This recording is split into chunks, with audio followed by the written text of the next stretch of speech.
Down to trackside and get this show on the road. Speedway IndyCar fans, now for the most famous words in racing, the chair of the Iowa Corn Promotion Board, Mr. Dick Gallagher. Drivers, start your ethanol-powered engines. Let us hear you.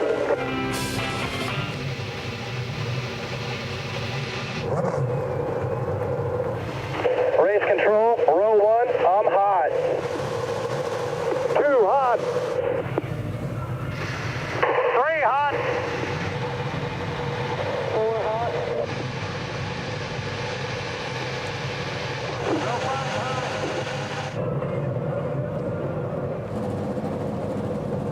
7 hot. 8 hot.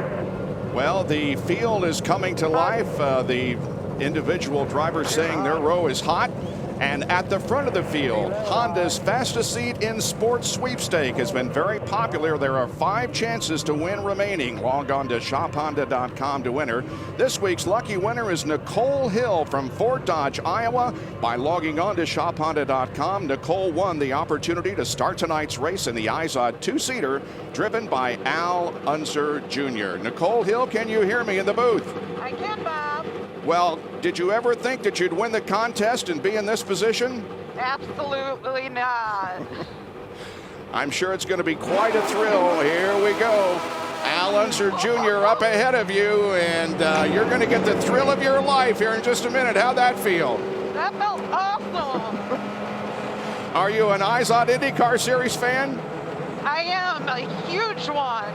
Good. Well, enjoy the ride, Nicole, and glad that you could have the opportunity to do this once in a lifetime opportunity. Thanks, Bob. Okay. All right, at the top of your screen is the starting grid presented by Mother's Car Polish. Danica Patrick up front for the first time since 2008. And you see the rest of the starting lineup. Of course, Takuma Sato on the pole for tonight's race, but he did crash during the warm-up last night and had an incident with Alex Tagliani. And we are welcoming back to the booth, by the way, Dan Weldon, who was down on pit side for the pit walk. That was nice. Yeah, it was a lot of fun, yeah. I am a little out of breath, but it was great fun. There's a tread cam that we'll be using tonight as the cars go right over it, into your face. All right, let's take a look now at the Sunoco pit strategy. Jan? And first of all, when you see that maximum green range, that's 77 laps when it's a little bit warmer. Believe it or not, as it gets colder, you use more fuel, but this is the pit windows that it'll give you. Now, if you think about pit strategy, you got to think about Scott Dixon. Let's get more from Kevin Lee. 2 laps. And Mike Hull is with Scott Dixon. Scott has not started this far back since 01. How did you tell him to approach this? It's funny. We talked about the same things we talked about in our race meeting. It's just you got to make smart. You got to be smart about what you do. Our goal is try to get to the front. Obviously, that's very difficult from where we are. I'm glad we have a driver of Scott's experience starting where he is, as opposed to some of the other people that are starting around him with less experience. And that is Mike Hull, who calls strategy for Scott Dixon. There is Scott back in the 23rd position after a miserable qualifying effort yesterday, after I picked him to win the pole position.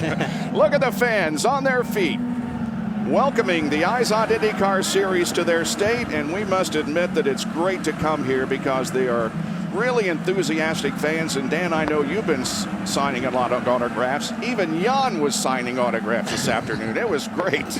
And that's it. This is a great racetrack. Has a great atmosphere, real energy to it. It's a short, boring kind of track, and I'll be expecting some great racing. Well, let's see who will dominate on the bull ring tonight. They line up perfectly 2 by 2 through turns number 3 and number 4. The Iowa Corn Indy 250 presented by Pioneer is green. Here we go. Wow, Danica just didn't get on the power. And J.R. Hildebrand, he got on the power and got very, very loose as he exited turn 4. It's these cool conditions that are way different than what we've seen, leading into the race. Tony Kanaan has jumped into second position as we go on board Will Power, who's in 5th.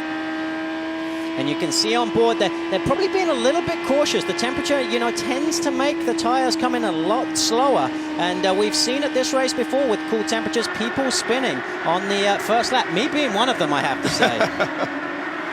There you see Danica slotted into 4th position right now. It's Santos, Canan, Franchitti, Patrick, Hildebrand, and Power back to 6th. This is the second race that Takuma Sato has led in his IndyCar career. He led 23 laps earlier this year in Brazil. How about Scott Dixon? Already in the first almost 3 laps, he has picked up 4 positions. So Scott Dixon up to 19th from 23rd.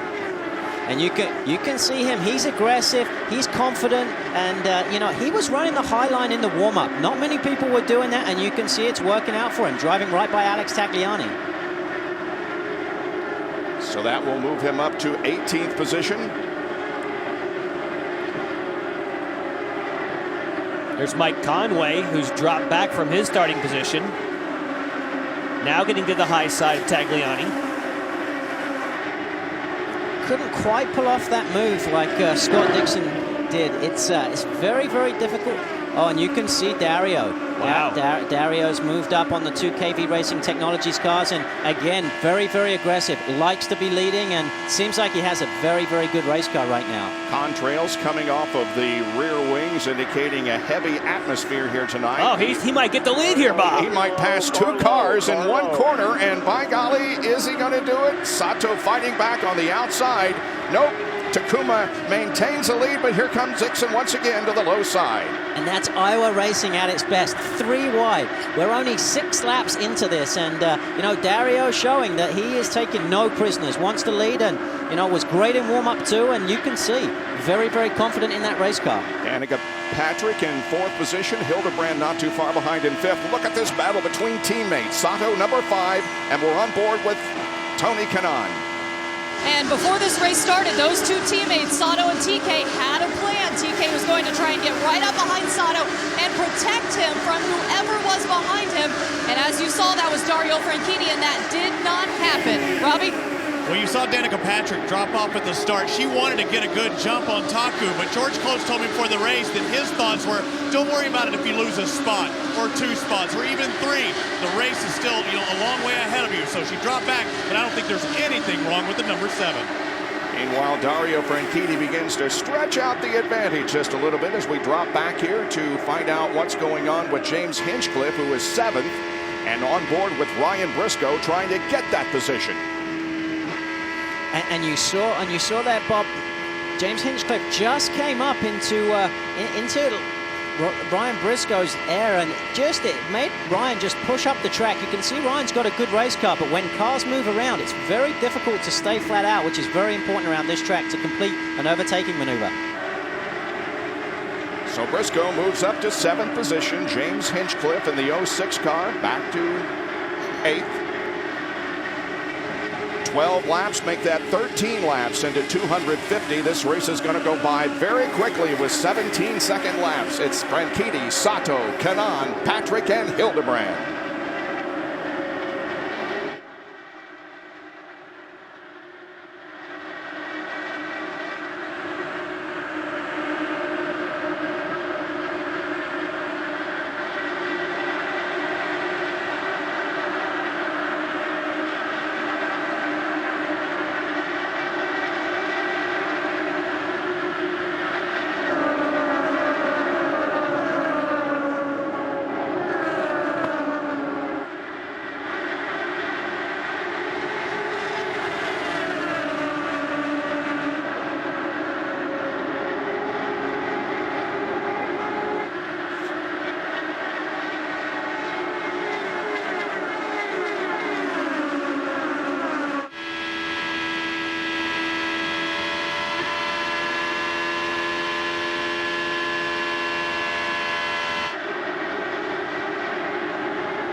Firestone tread cam has the cars coming right at you.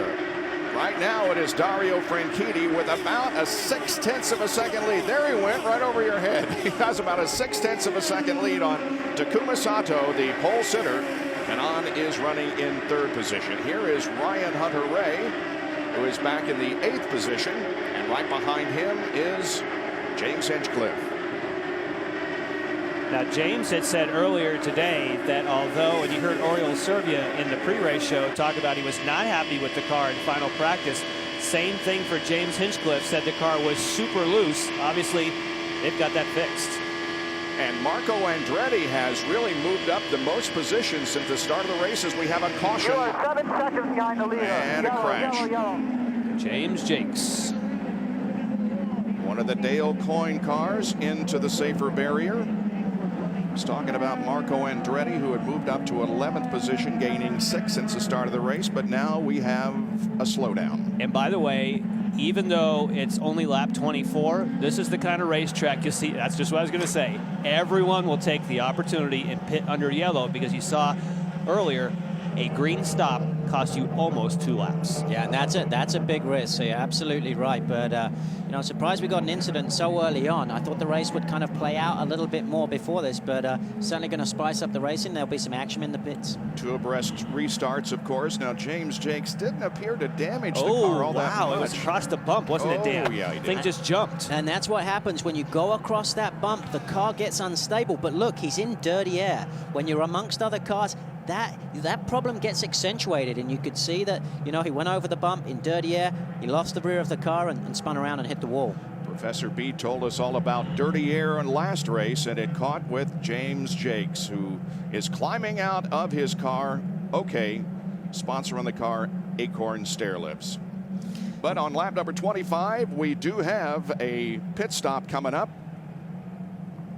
And when like, Jan, when you watch that, you can see the cars here snap very, very quickly. This is a bullring type track. The radius of the corners are very tight. You add that bump to turn 1 and 2, and it makes it a handful. These cars are not easy to drive around this racetrack. A lot of drivers are saying that what they really want is they want the rear to be progressive, but on these speedway tires, they're not. Just like you say, they tend to slip. Kevin? Here comes Will Power, the championship leader. You can see his onboard. He's in an unfamiliar pit position, but he does have a clear exit. Power is coming in. They'll change all 4 tires. They are not going to make any adjustments, and Lindy Will Power is out. Oh, and he comes together with Charlie Kimball. Kimball was coming into his pit stall while Power was going out, and heavy contact for the championship co-leader. They'll back Power out. Kimball is backwards.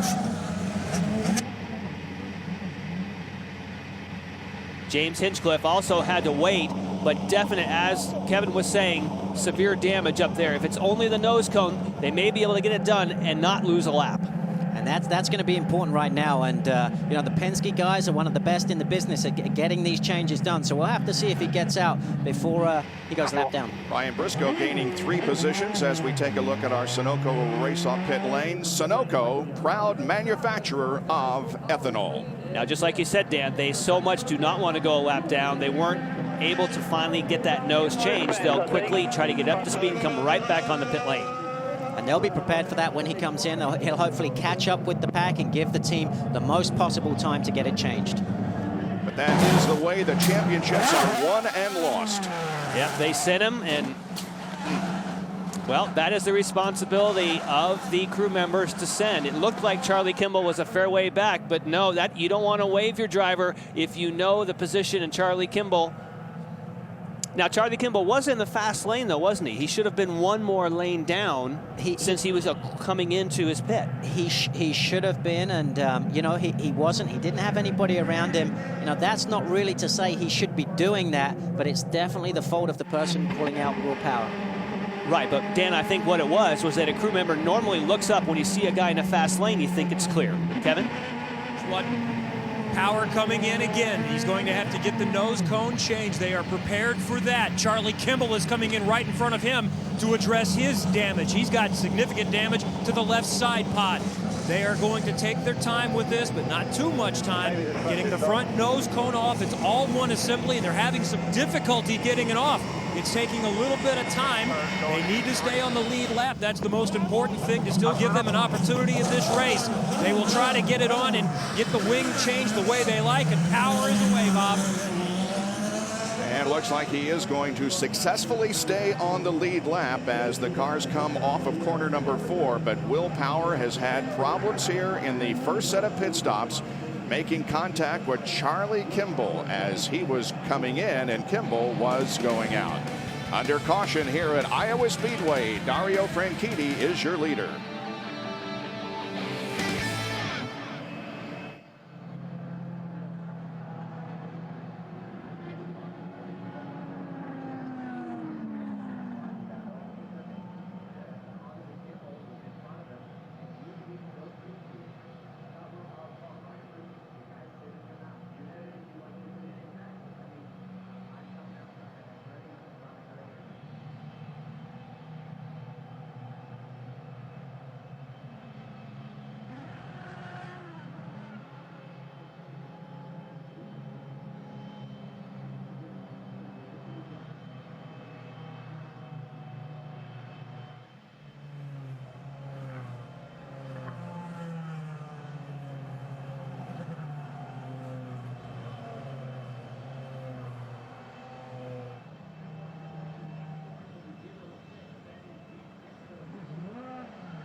Race fans, young and old, are here at Iowa Speedway tonight for the Iowa Corn Indy 250. Next Saturday, Versus and NBC welcome you to the most epic race ever, the Tour de France. It all starts on Versus live at 8 a.m. Eastern, followed by an encore at 2 o'clock Eastern on NBC. Watch the world's best riders compete in the most prestigious cycling event of the year. The Tour de France begins next Saturday on Versus and NBC. And quickly you can see that certainly Charlie Kimball did come from the outside lane. He should have been on the inner lane, and that's why there was a miscue. Lined up 2 by 2 for the restart here. It will come on lap number 33, and Dario Franchitti jumps out to the advantage as Tony Kanaan is tucked in right behind him. They head for turn number 1. This is the 5th race that Dario has led this year, and that ties him with Will Power for the most races led. And speaking of Power, he's back in 23rd. We'll keep an eye on him as we watch up front. And look at Helio Castroneves right there he outside goes. of his teammate. That was an impressive move. He was committed from the get-go. I love that tread cam. And Dario definitely looks very strong, very early on the run. He's got great confidence in that car. These cool conditions aren't affecting how he gets up the speed. He seems much better than anybody else. And there's Serbia. Yeah. Maybe Ryan Briscoe has a bit of a problem here. He's dropped back to 6th position. He restarted in 3rd. He started 10th, however, so he has moved up from his original starting position. You see that Danica Patrick also lost a spot or 2 on that restart. There seems to be something with Danica when you have starts and restarts that the car just doesn't come to life, and she's a sitting duck there for the first few corners. And we're on board with Ryan Briscoe. Again, when he's behind other cars, you see the amount of steering lock he puts in. That's because the car is pushing. Here's our Pioneer biggest movers. Scott Dixon from 23rd to 12th, up 11. Castroneves up 9, and Marco Andretti also up 9. Andretti Autosport teammates side by side. That's Marco in the red and black, and Danica, of course, in the familiar GoDaddy black and green.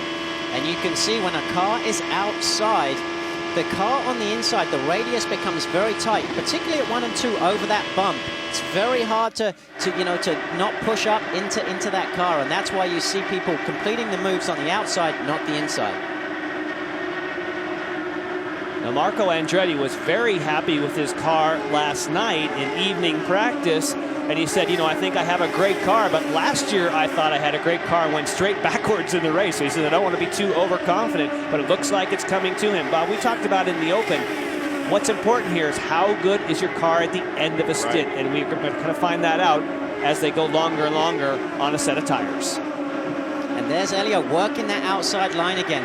Very, very good up there. His car seems to be stable. It's not moving around. The bump is a little bit better on the high line, but it's just difficult to complete that move when you're up against somebody that's running at similar speed to you. Sato isn't doing bad. You never know when you have a wreck and you try to fix the car whether it's going to be as good as it was. It probably isn't, but he's staying right up there with the leaders as Sato and Castroneves battle it out for the 3rd position. Kevin? James Hinchcliffe was running 8th before that caution coming into the stops. They couldn't get the fuel hose engaged, so he dropped all the way back to 22nd. They did come in and top off right at the end of that caution, and he's starting to pick up speed. The car's still good, but Hinchcliffe lost all that track position. Back in 18th and 19th, Sebastian Saavedra and James Hinchcliffe. And Castroneves completes the pass of Sato, and he's now 3rd, up ahead Franchitti and Kanai. And here's Serbia. He's on the move again. He likes that outside lane. He was strong at Milwaukee, and look at him pushing and really pressuring Sato, going down the inside into turn 1 here. Well, we've said it again. We've said it before. We'll say it again. The Newman Haas team has just been outstanding in the series this year. And this typically is not a strong racetrack for them. So the fact that yellow. And a car into the wall. Mike Conway, and I think Anna Beatrice. Or was it Justin Wilson? Conway has made contact with the outside safer barrier and comes to rest on the inside of the racetrack. So the 2nd caution comes out here on lap number 46. Mike Conway's really had a tough time of it since Indianapolis. He had a lot of momentum going in there, but just it's not fallen his way. You're right. It was Anna Beatrice also involved in that incident. She's got damage at least on the right front of that car. On the track, several teams you can see lining up. And you can really see when the cars get amongst traffic, they really move around a lot more over those bumps. Turn 3 and 4 here has a way of feeling like the track drops away from you, and that outside tire almost feels like it's running in the rain a little. It just slides. All right, here comes the replay on this most recent incident involving Conway and Anna Beatrice. Definitely contact with each other first. Look at all the parts. That was Vitor Mira that got a big piece of bodywork. And it's a very difficult view, but I've got to say, guys, I think probably Conway was trying to get underneath Anna Beatrice, hit the bump. She was probably pinning him down, and they got into one another. You've got to give the guy room or girl room on the inside when you're trying to get around the outside of them. Kind of like the incident last night in final practice when Sato and Tagliani got together. Exactly.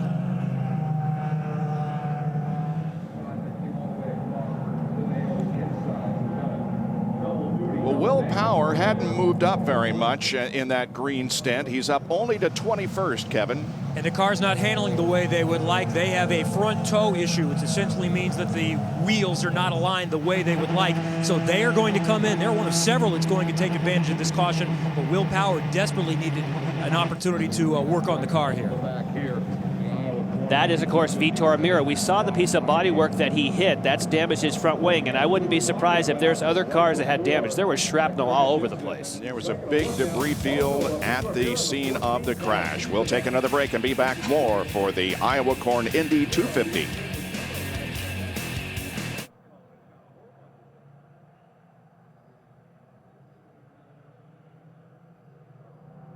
Dario Franchitti, Tony Kanai, Elio Castroneves, Takuma Sato, and Oriol Servia are the top 5. That is Marco Andretti in that number 6 spot. Marco far and away the biggest mover of the day, as Marco has started 17th and has come up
Let's shine the spotlight on Iowa corn. This state is the leader in corn and ethanol production. 1 bushel produces nearly 3 gallons of ethanol. And ethanol production provides nearly 50,000 jobs in this state. And we're glad to have them as a sponsor of tonight's event. Here's Lindy Thaxton. I am with Dick Gallagher, the chairman of the Iowa Corn Promotion Board. Tell us what the benefits are of corn ethanol, not just for the IndyCar drivers out here, but for everyone. The benefit that we really see the most is it gives us a chance to run E10, E15, E85 blends. Another real benefit of it is it reduces our dependency on foreign oil. It's environmentally friendly, it's renewable, and it's just a high-performance fuel that we can use daily. You got to tell them to start their engines. How was that for you? Oh, that was exciting. It really was. Dick Gallagher, thank you. Let's go back to the race coverage. Bob? Yeah, you saw the grandstands nearly full, and there are a lot of people sitting on the bank up above turns 1 and 2. A great night of racing here at Iowa Speedway. There they are. Big hospitality area. All right, let's take a look again at the incident that we are currently under caution for. And yeah, it looks like that Anna broke loose, didn't she? Oh, she got loose right over that bump. Yep. And that's a contact with Vitor Mir, the shrapnel coming off, and you can see all these little parts flying through the air. Anyone, that's Saavedra, Hinchcliffe, all these cars coming through, you got to be concerned. Certainly, well, already for Vitor Mir, it looks like he's had his repairs, but for everyone else, you definitely want to come in and get tires because they could be cut. And I think that really goes to show you, when you see that debris coming off the car, how fast we're going around this short racetrack. I mean, when you consider we're averaging about 177 miles an hour, it's pretty impressive. Dario's fastest lap in the race is 176.6. Let me look down through here. I think the fastest lap so far has been maybe Marco Andretti at 177.5. And there's Marco. He's Mr. King of the High Line. And around here, if you can get that working for you, that is a great place to pass because it makes you less vulnerable. When you're tight on the inside, the cars can pin you down. That's when you have to get back out of the power. But let's go down to Robin. Hey, fellas, the thing that's amazing is Castroneves said he was going to take it easy. Obviously, he was lying. He's charging. There's a guy that needs a victory because, look, Will Powers kind of stole the spotlight of that team. Briscoe's been fast all year, but Elio's kind of been the forgotten guy other than getting bad-mouthed every now and then by Dario. And I think one thing Dan Weldon said that's really true, nobody's going to be happier to see a street race than good old Mike Conway. And we return to the street and road courses in 2 weeks in Toronto, Ontario. They're still cleaning up the debris back there in the backstretch from the 2 cars that crashed. Branchitti, Kanaan, Castroneves, Sato, and Serbia are the top 5 here. And Bob, I'd be interesting to see. Dario was very good on the initial starts. We saw at Milwaukee that Dario was good on a short run, but as on the long run, it was Kanaan. Yep. Now, is that going to happen tonight? I think it's going to be very interesting because I think that can be the case. I stood at turn 1 and turn 2 at the warm-up, and Kanaan did lap after lap after lap. And speaking to the Ganassi guys, they think that's their biggest competition tonight. One of the things we want to look at, Bob, is how many people will pit. The leaders may or may not, but I think you can see by how many teams are set out, you kind of have a 50-50 mix here. I would say more than half will pit, but there'll be some people who decide to stay out. We will see shortly. Pits right now closed, but the pit crews are laid out, some of them ready for their driver to come in. Dan Weldon, we showed in our last race a couple of weeks ago him at St. Petersburg, his home, and here he was at Disney World in Orlando with the family. Pretty cool, huh, Grand Marshal? It was fantastic, and you know, to be there with obviously my wife Susie and sons Oliver and Sebastian was phenomenal. Disney took absolutely great care of us, and was honored to be the Grand Marshal. I'm only the 2nd Grand Marshal this year, if I can brag a little bit. Is that right? Super Bowl nice. champions were the only other Grand Marshal, but had a wonderful time. Now, did you tell him you were 26 like you told us yesterday? I told him I was 24. We've checked. Yeah, we have checked. And it's 33. I thought Jan was my friend. And you can see we're working more on Vitor's car. So there was obviously some damage there. That was one of the first things that Jan said to me this morning on the way to the track. I know how old he is. I'm just waiting for my gifts from both of you. I haven't received anything Well, yet. that's in 2 weeks at Toronto. Oh, okay. Yeah. Not sure what it's going to be, but something big. Danica Patrick down in a 9th position. And let's go down to Kevin Lee once again with an update on Vitor as they continue to work on his car. They're working on the right front toe link. They came in a few laps earlier and they changed the front nose cone, but they didn't have the part that they needed, so they had to hustle back to the garage area. The golf cart just arrived, so that's what they're working on now. And now Will Power is coming in. They're going to be doing the same thing. They're working on that right front suspension. The wheels weren't aligned the way they like, so the caution came at a good time for that team. And Will Power is hoping to get a good handling race car, stay on the lead lap, and hope he can still score some points here tonight. Now, the reason he had to turn the steering wheel all the way to the right is that exposes the nut you need to get to change the toe. Now, typically, if there's a problem with the toe, you'll notice it on the onboard. We as drivers, we like to run the wheel slightly to the right. And I noticed that Will Powers was dead straight. When you run it dead straight, you kind of cross your arms in this kind of racetrack because it's such a tight radius. So be interesting to see when we come back. Will Power has dropped 40 points to the rears of Dario Franchitti, but we are still early on in the Iowa Corn Indy 250 presented by Pioneer. Stay with us.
Versus welcomes you back to Iowa Speedway near Newton, Iowa. We are live for the Iowa Corn Indy 250 presented by Pioneer. Marco Andretti is in 6th position. He has gained 11 spots since the green flag dropped at the beginning of the race. And while we were away, we eavesdropped on some radio conversation. So what do you think happened with the tires, Marco? No, I was just saying we were picking up a lot of crap because they made us go off the track back here. Does it feel like it? Yeah, just going to have to work to get it off. I'll be fine. So, Bob, what he's saying there, they'd done a few laps before it went yellow, so the tire temperatures were up. Now, when they have to do a restart and they haven't got new tires on, as we look at Michael here, his boss and dad, right? You know, they have to work the tires very hard to clean them up, and that's what Marco was talking about. He's typically very, very aggressive on the initial lap, so he should clean up his tires pretty quickly. But you might see cars skate around because of, you know, the debris that they've picked up, or I shouldn't say debris, the dirt. Yeah, right. Well, we see several making pit stops, including Danica Patrick and Oriol Servia. Kevin? Power was in just a moment ago, but they came in with a pit for flow, so he came back in here to top off with everyone else, and he's away. And Kevin, the reason for that is if you enter a closed pit, your penalty for that is you must then pit when the pits are open and make a 4-tire stop. So he was serving that and got fresh tires. Ed Carpenter also exits pit lane in the Sarah Fisher car.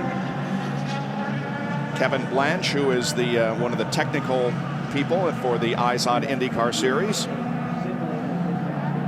The cleanup continues. It's been quite a cleanup back there, as there was, again, a lot of debris scattered all over the racetrack by the contact at the safer barrier by Anna Beatrice and Mike Conway. Now just let's keep track of who pitted.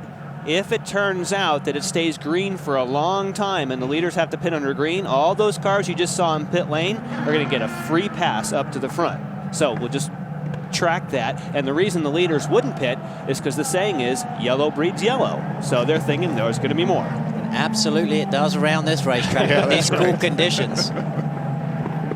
Another thing that I'm noticing is Scott Dixon is already up to 8th position. He's going to be happy with that considering where he started.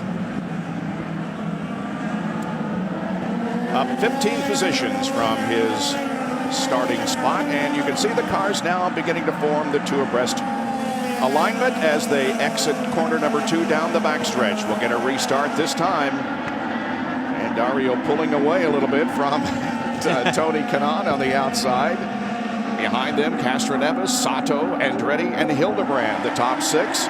Off of corner number 4, and the green flag waves again. We are back to racing at Iowa Speedway. Dario got a great restart again. Obviously, racing with somebody he's comfortable with, Tony Kanaan. Tony slotted right in behind, and Elio's going to be trying to get to the front real quick as you see him go for that low line. On board with Marco, and Sato to his right. And look at Castroneves down to the inside of Tony Kanaan. He's got him. He took 2nd spot. Or almost. Tony's not going to give it up easy. He's a racer, but Castroneves has obviously got a quick race car and completes the pass. And here comes Marco Andretti to the inside of Tony Kanaan. I was just about to say, now he's got to worry about Marco. And you see Marco move right up to get in the draft of Castroneves to help him complete that pass, and he does that very well. I got to tell you, Castroneves is going to want to attack Dario. Penske are going to be seeing this situation. Whoa! Hildebrand and Briscoe. And guys, that's why IndyCar racing is what it is. It's so close. We're doing this at high speeds, and it's fun to watch. That's the battle for 6th position. Right now, Hildebrand has it. And in fact, Ryan has dropped back just a little bit, but it was a wheel-to-wheel battle there for a moment, as now we see Marco closing in on 2nd place. Elio. Marco's got a good race car. He does. And when you see these contrails coming off the wings, we're always talking about how much downforce these cars have. At this racetrack, 4,600 pounds of downforce. Jan, and I got to tell you, this racetrack is very, very physical. The amount of weight that goes through that steering, it's incredibly hard to turn. It's not like your road car at home where you've got your power steering. It is a workout in itself, and you'll see some people's arms fatigue towards the end of the race, not these guys up front. And Jan pointed out yesterday that a typical lap at this track, you are turning 66% of the time. And Bob, more to that point, for over 10 seconds of an 18-second lap, you're over 3 Gs. Your maximum is 4.5 Gs. That's why the steering load is so high. Man. And who said IndyCar drivers aren't athletes? Yeah, this really. is exactly why. Yep. Okay, let's go through the field. Lindy Thaxton, and we'll start with our leader, Dario. And Dario is managing to hold on to the lead. You'll remember last year he had a gearbox issue. Still, though, he led 69 laps here. He is strong here. He has no complaints about his car so far. To Chip Ganassi, who calls strategy for him. Behind him from rival Team Penske, there's Elio Castroneves, who Dario says likes to block out on the racetrack. Team Penske has never won here, but nighttime has been the right time for Team Penske recently, as the team has won 6 night races since '09. And look behind him, there's Marco Andretti. He says, this is where I need to have a turnaround for my season. You've heard earlier he's trying to clean off those tires. Look behind him, there's Tony Kanaan. Tony Kanaan has lost radio communication. they can hear him, he cannot hear them. He has wanted no changes on his car. He says that it feels good. His teammate Takuma Sato, there he is right behind him, who started on the pole position. Before then, his best oval qualifying was 4th in Texas. Jimmy Vasser was back. Do not put yourself in a bad position. This is a long race. Be patient. Well, they had to make a big wing adjustment on the front of J.R. Hildebrand's car. He is the number 4 driver, a ton of front wing. He had push. He missed his pit box early, but right now J.R. Hildebrand is in the 6th position after starting 4th. Ryan Briscoe in the number 6. Roger Penske told me that he has some understeer. He was really loose on entry, but it looks like we might have a problem with Helio Castroneves, as it looks like he may be coming in right now. Wow. Another tire going down for Helio, just like last week at Milwaukee. And that's cool luck right there. Obviously a fast race car, but you know what? With the way the yellows work, he can get the laps back. But Jan, he's going to lose a couple, correct? Wow, that is just really bad fortune. And that's what we were talking about. If the field stays at green, he will lose 1 lap, almost 2. Yeah. So 2 of the Penske drivers have had problems here. Will Power with a collision with Charlie Kimball on pit lane, and now Helio makes an unscheduled pit stop for a tire that was deflating, just like he happened in Milwaukee last week. He was leading the race and looking good after the pit crew got him out quickly, but you could see the left rear going low, and he came into the pits, got the tire replaced, and unfortunately lost the victory, probably because of that. And Tim Cindric did say that that left rear tire from Milwaukee, when it came in, they just put their thumb on it, and it was flat.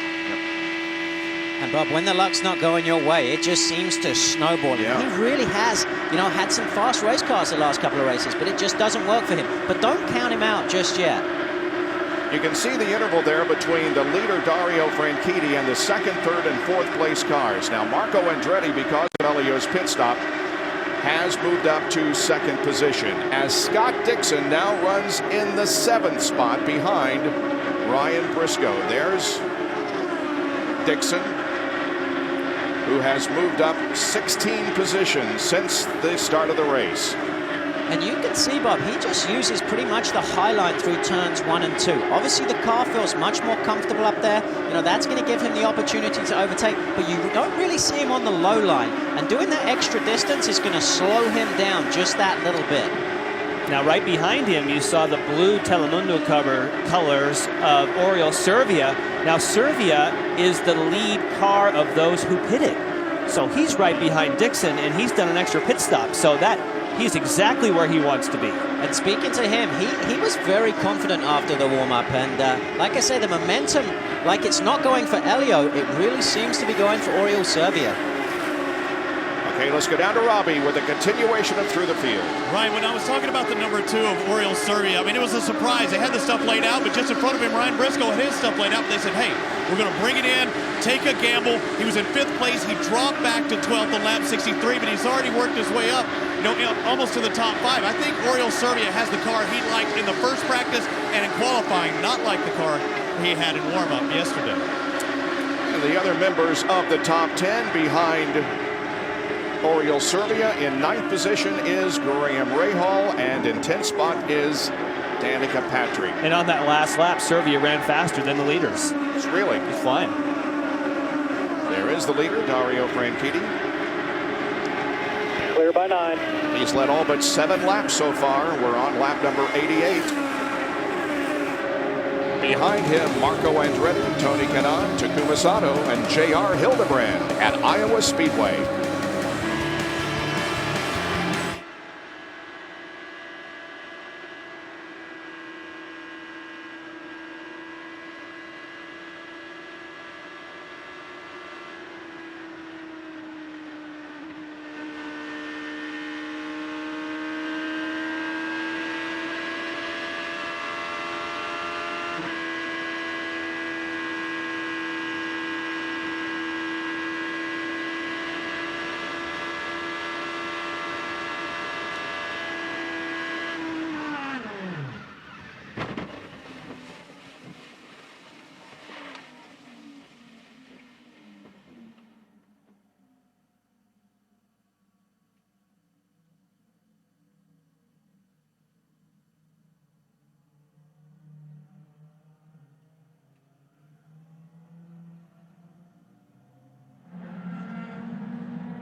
Back at Iowa Speedway, we had already thrown to a commercial break for our local affiliates, and so you were not able to see on nonstop. But Will Power has had a very hard contact with the outside safer barrier. There you see Roger Penske, the car owner, very concerned about his driver, Clive Howell, also. We were on board watching Will when it happened, and we'll see if we can determine exactly what happened here. It just got loose over that bump, and when it snaps here, you know, it's very hard to recover. It snapped very quickly. Huge hit. Huge Watch this. hit. And listen. Outside, outside, clear.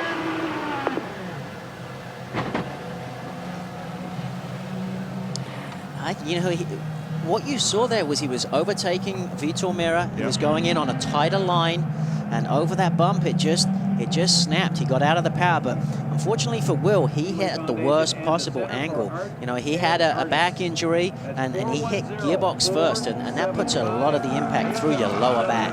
Hopefully he'll be okay. Well, he's sitting on the side pod. Now he gets up and will walk to the Phillips emergency care vehicle, and that is good to see. Will Power, earlier in the race, had contact with Charlie Kimball on pit lane, and now this accident has knocked him out of the race and will be a serious blow to his championship hopes. Here's the earlier incident in which he pulled out, and watch Charlie Kimball come across his bow. And that damage, of course, they have been working on trying to get that back, but it was not handling the way that he wanted. Lindy? And with Dario Franchitti, Tony Kanaan, you remember the radio problems. They can hear him. He has radioed in and said, I have absolutely nothing for Dario Franchitti. This will be all about points for me tonight. He has asked for no changes. Same for Marco Andretti. They asked him, do you want any wing adjustments? He said, no, I'm really happy. Just tires and Sunoco ethanol. In for Franchitti, he does not want any changes as well. Tony Kanaan out in 7.4, Dario out in 7, Andretti in 9.4, Bob. And our Sunoco race off pit lane. Kanaan moves up 1, Sato 2, Andretti loses 2 positions, going from 2nd to 4th. Sunoco, proud manufacturer of ethanol.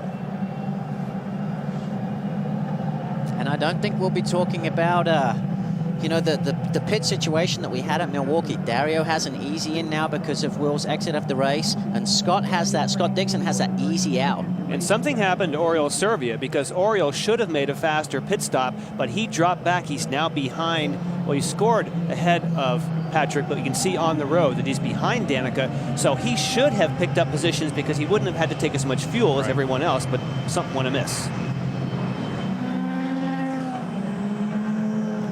You know, I was sitting in the grandstand last weekend in Milwaukee, and a lot of fans around me saying, why do they have to bring these sweepers out every time there's a yellow? Well, there's a very good reason for that, Dan. Yeah, there's a huge marble buildup, and you know, also with the debris, Firestone do an absolutely fantastic job with the tire. But when you have a big incident like this, the shards of carbon can cut those tires very, very quickly, and the safety team do a great job of making the track safe for the drivers. Charlie Kimball's car looks like is being pushed back, perhaps behind the wall. Looks like he's coming back to his pits after going in. Remember, he had that water leak and that hole in the side. So I imagine they took it behind the wall. Now they're going to bring it back out. Okay. And what they do, they use that sand to soak up the fluid, and then they blow it off. Obviously, you know, fluid on an oval when you're doing over 170 miles an hour is not what you want. And they make sure that that's dried up, and then they get the sand away with the blowers. And with the 2 abreast restarts, you want you want all the road. Yeah, a track that doesn't have any marbles or anything else on it, for that matter. Go ahead. Sorry, and that's one thing. Like I say, I've touched on Firestone before. They do a phenomenal job of constantly improving the tire. This is J.R. Hildebrand leaving the pits. And look at all the people. He's got one. Whoa, look out. That was a close one. Look how they fight.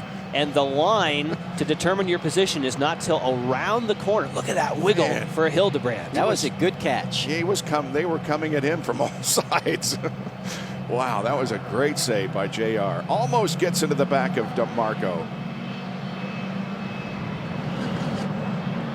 Hildebrand will be in 7th position here on the restart. It's Graham Rahal right behind JR.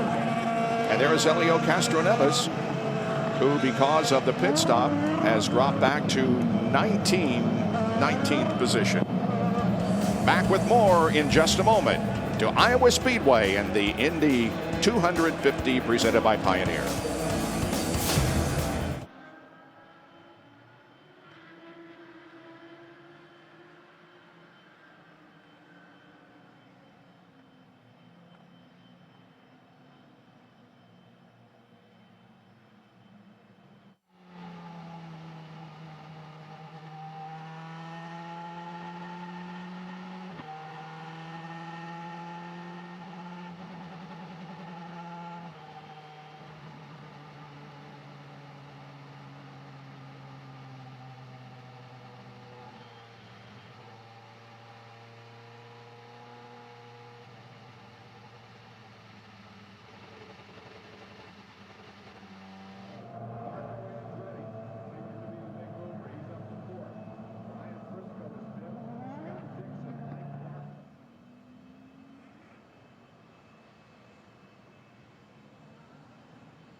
Welcome back to Iowa Speedway. Dario Franchitti is our leader under caution, lap 102 for the Will Power incident. I'm back at the Infield Care Center. Will Power is inside. We will get an update on him coming up in just a few moments, hopefully.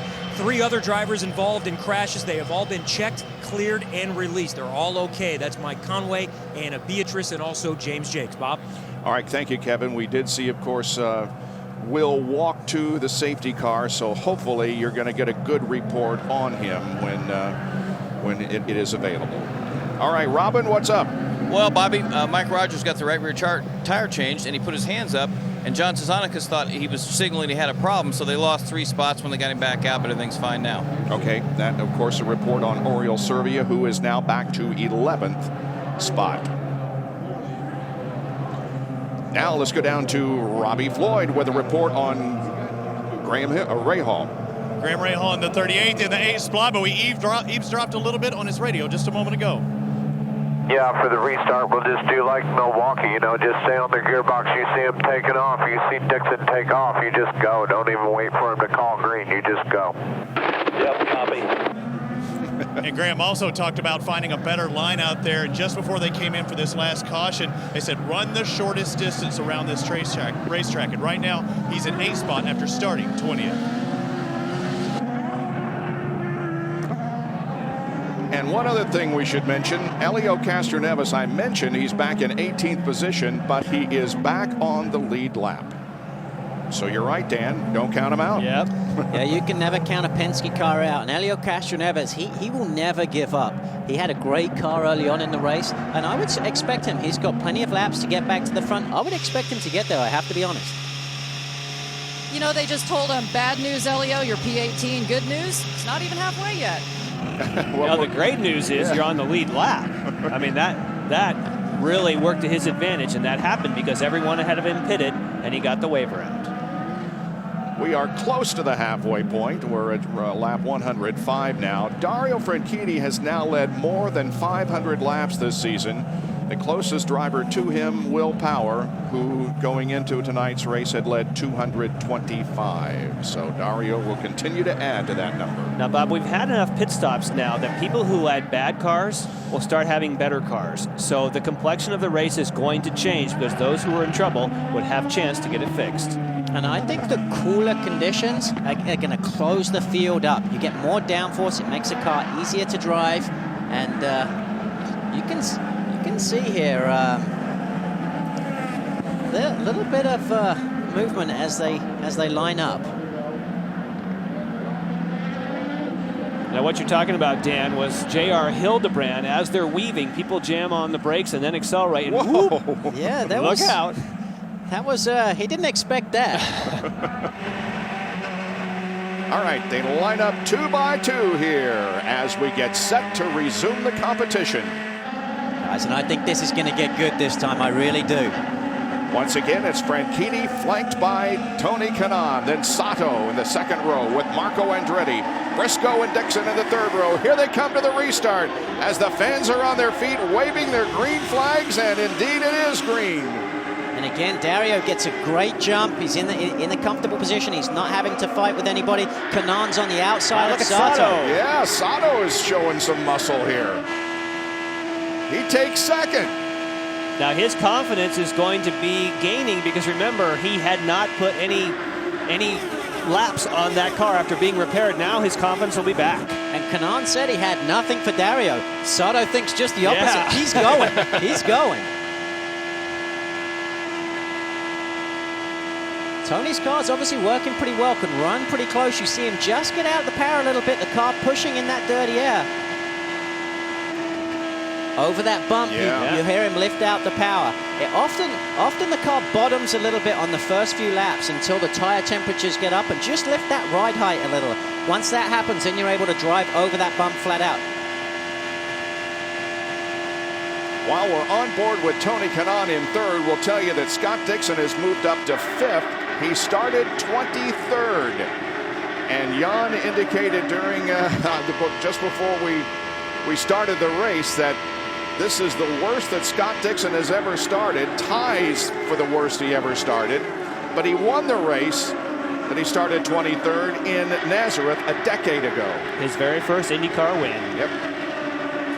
Dixon is having some bottoming out issues, he said, which is making the car loose. They have told them the next time he comes in, they're going to adjust the tire pressures to see if that helps. You see Dixon right in front of rookie J.R. Hildebrand. And what you do when you raise the tire pressures, you in effect raise the ride height of the race car. That means he'll be able to get over the bump without the bottoming. Good run for Scott Dixon so far in this race. And you know, sorry, Bob, I keep... That's okay. What Dixon is very good at, he's very good at analyzing what his car does. And it's early on in the race, he'll be making changes to make it good for the end. And you see Marco on the outside of Tony Kanaan. Just about to take third. The battle for third is between Kanaan on the low side and Marco Andretti. Now, don't forget about their off-season war of words where Marco was saying, yellow, yellow. Sebastian Saavedra is in the safer barrier, just past the halfway point. And Jan, like you said, the yellows breed yellows, and this is just the track for that. Only been 20 laps since they pitted, so we'll have the same scenario, 50-50. Some will, some won't. Typically, it'll be the opposite of what I say. You're the man at that. That's why I drive the race car, because I definitely get that wrong every time. The Homatro safety team rushes to the driver, Sebastian Saavedra, Colombian driver. And another big hit here at Iowa Speedway. Listen. Same place. Man. Same place. Yep. And this track will bite you. And, you know, again, he hit at a bad angle with the rear of the car first. And, you know, that's the last possible place you want to hit. Well, we'll look at a replay first. Oh, you can see all the sparks. Was that enough sparks to where something could have broken? Because there was a lot of sparks. Yeah, and I think you might be right. I think something may have broke. We'll back it up to if there was sparks before it goes sideways and it continues to spark, that often is an indicator that something's broken. That's a lot. Yeah, that's a close one. Now you may notice by the position, the way that they're tending to him in the car.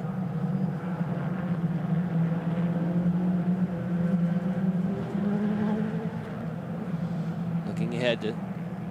Oh, that's a difficult one to I'm say wondering, from here. I'm wondering if the right rear suspension may have given way. That was an awful lot of sparks. And you may have noticed the positions that they've gone into. If you watch the pre-race show, what they're doing is stabilizing his neck, meaning that there may be, if he has any sort of complaint of neck pain, they'll go through that procedure that we got demonstrated through the Professor B that Ed Carpenter showed for us. So that is exactly the procedure they're going through right now. And this year on the Homacho safety team, they do a fantastic job. As drivers, you want to know you've got people surrounding you that care and are very competent and do a great job. And they're there sometimes before the car even stops. We as drivers know these guys on a personal level and appreciate everything they do. This racetrack does not have a concrete wall. It is the first racetrack in the country to not have a concrete wall, but instead a safer barrier all the way around, even on the straightaways. And that is also an important factor. Bob, and I got to say, this racetrack needs it. Yeah, exactly. It's a challenging racetrack. Now, Bob was talking about this being a safer barrier. Watch the wall itself. Yeah. You can just see how much of the G-force is reduced because of that. But still, that is a huge hit, which is why you're seeing Dr. Ollinger and his crew, Dr. Terry Trammell on the left. They have the Phillips suits, and then Homacho safety team are those that actually perform the rescue. And what's great about that wall is it really absorbs some of the impact. Can you imagine if that was concrete? That could have been, a very intense accident. Hey, Dan Weldon, did you ever hit a wall that was all concrete? Because I think Jan broke his pelvis hitting a real wall at Michigan once.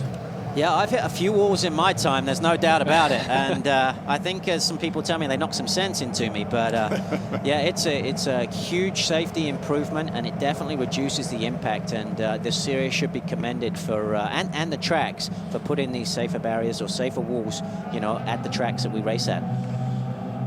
Sebastian Saavedra remains in the car. The doctor's being very careful. Yes, but they're letting him move his head now. Yeah. So that we saw when Ed Carpenter, actually when we interviewed Ed Carpenter, they were so trained to holding his neck that they didn't let him go. He could barely answer my question. But anytime they allow you to move your neck, that is a fantastic sign. Dr. Terry Trammell, his back to you, one of the best-known orthopedic doctors and surgeons in the country, or in the world for that matter, in blue. He was a doctor that took off his belt when Alex Zanardi had his horrible crash and really saved his life. And you can see Sebastian is very shaken up. Yeah. I mean, these IndyCars, when we hit at the speeds we do, it really takes your breath away. There's that adrenaline initially, and then, when you get to think about it, it can be incredibly painful. Remember, this is the same guy who last year won the race in Indy Lights. Yep. And has been struggling in the IndyCar, and this is not what he was hoping for. And it's always very difficult when you're in a one-car team. He's inexperienced. He doesn't have, the information from an experienced second guy or girl in that team, and it makes it very, very hard to learn. The competition level in this series right now is as intense as it's ever been.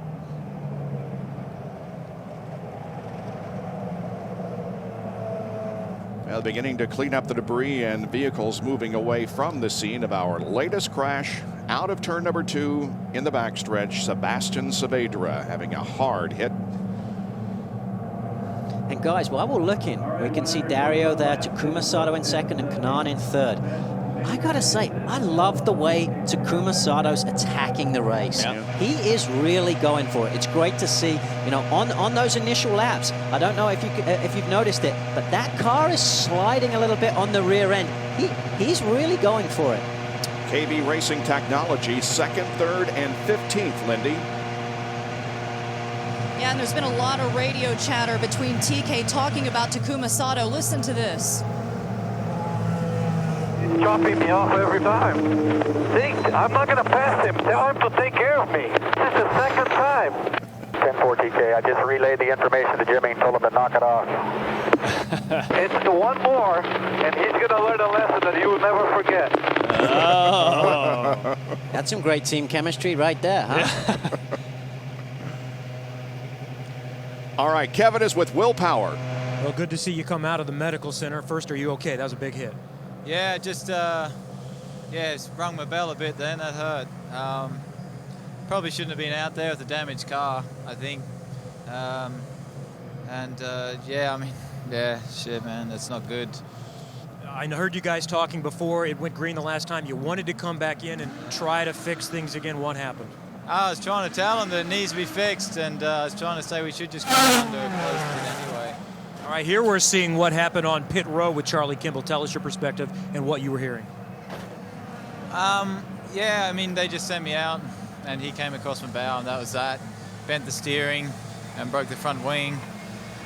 Yeah, and then that's what caused the accident. I mean, I had to put so much lock in to turn the car, and then it caught me out. And, once again, we screwed ourselves in the pits like we always do. You just got to stop that. We've got a couple of weeks off before Toronto.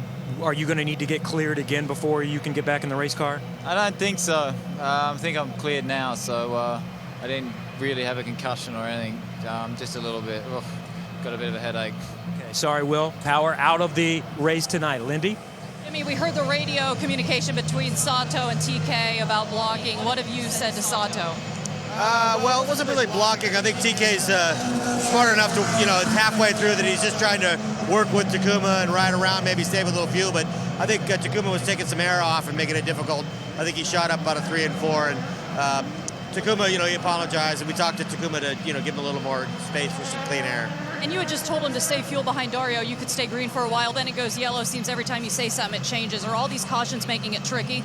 Well, it seems like we're in the window now to make it on one stop if we go all the way out to 170. But if another yellow comes, 150, 160, then we're all going to be scrambling to make it. They're counting on some yellow. But certainly also when you're out front, you burn more fuel. So Dario's a little bit of a disadvantage when he's out front. So we're trying to hold court right now. Still a lot of race to go. And as you see, the race changes quite often. But I'm proud of Takuma and Tony and the whole team. And, hopefully we can get a trophy for the shop here.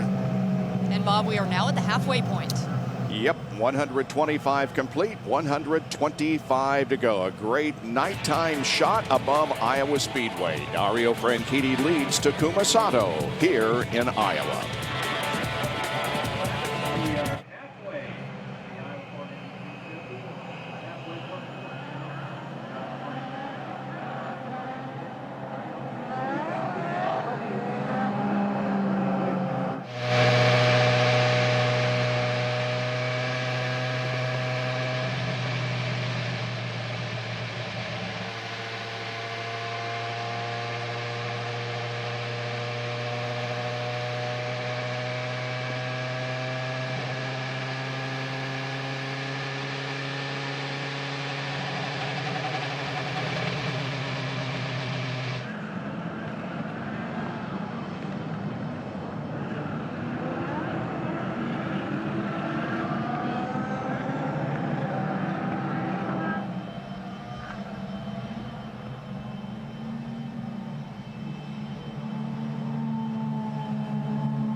restart of the Iowa Corn Indy 250 presented by Pioneer.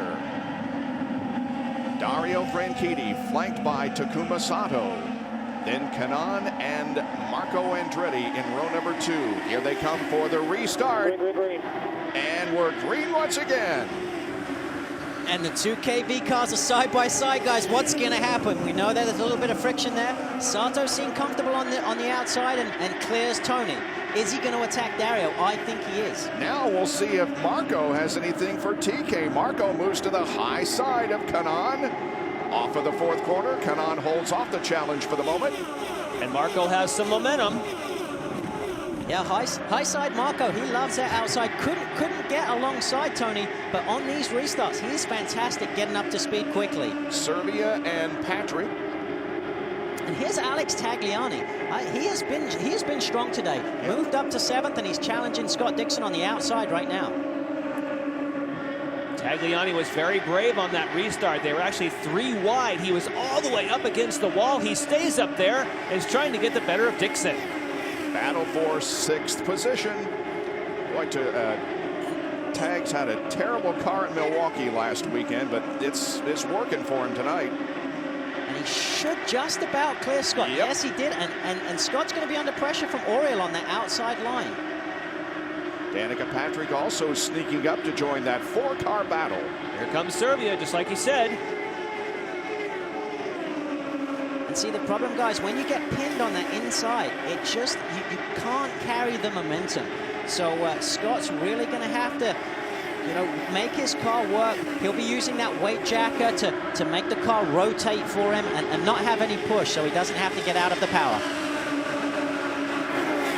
Talk about Alex Tagliani, you talk about it looked like he had a good car. When I was talking to his strategist, Rob Edwards, during that last yellow, he said they're not having to chase the car. And as we look at Tags on the outside, J.R. Hildebrand started on the outside of him earlier, and his spotter said, hey, you see that Dixon is loose in 1 and 2. It's a good thing we're on the outside. Well, Tags is now on the outside, and he's loving it, but they're not chasing that car. Just minor adjustments, little push here, then a little understeer, a little oversteer, but they're not really chasing. They're just fine tweaks. And Rob Edwards is really happy with the 77 Bauer & Wilkins car.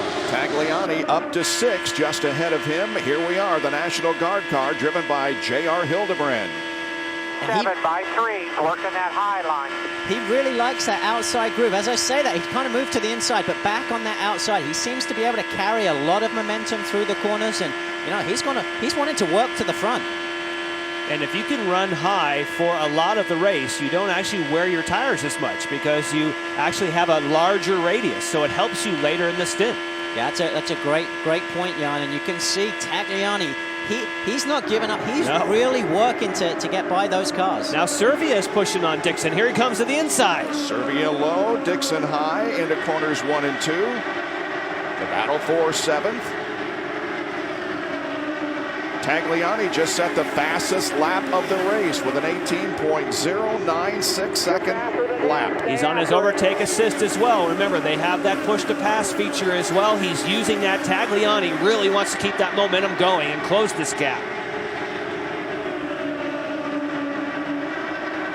There you see Hildebrand closing up on Marco a little bit. And he's on overtake as well, so Hildebrand's going after him.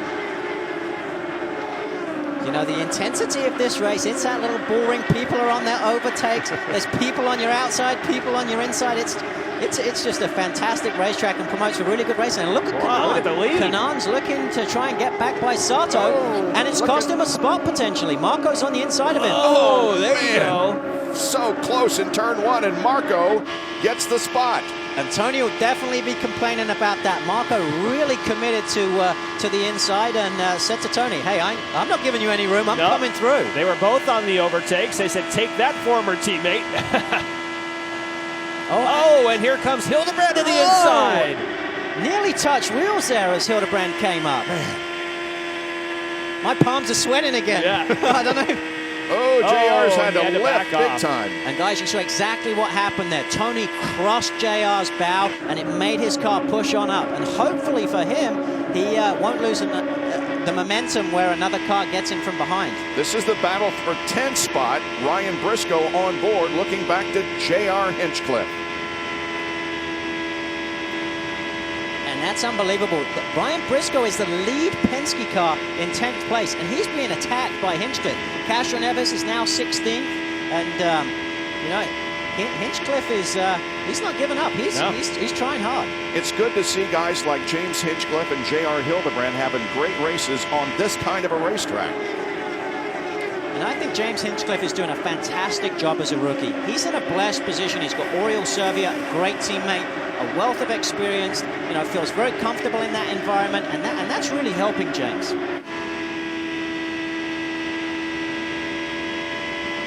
Join our iZod Speed Zone here on board with now Marco Andretti.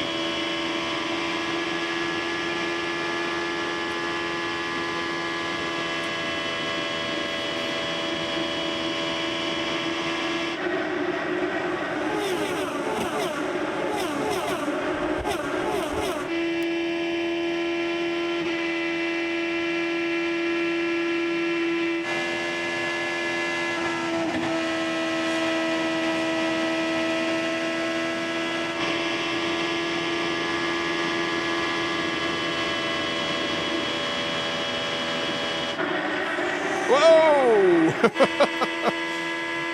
Once again, really close between Hildebrand and Kanaan. And that really took the air off of Hildebrand. Guys, Tony's definitely not giving Hildebrand much room. There's no really, doubt about it. He really squeezed him down on that yellow line. There's your first three, and look how close they are. Marco's still working that high line. Dario hasn't been able to break away as much as I thought, but you know, seems pretty comfortable up the front.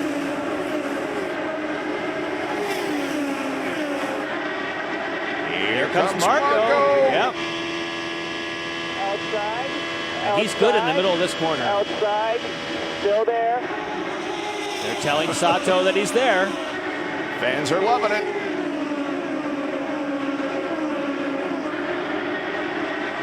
Now let's try the inside.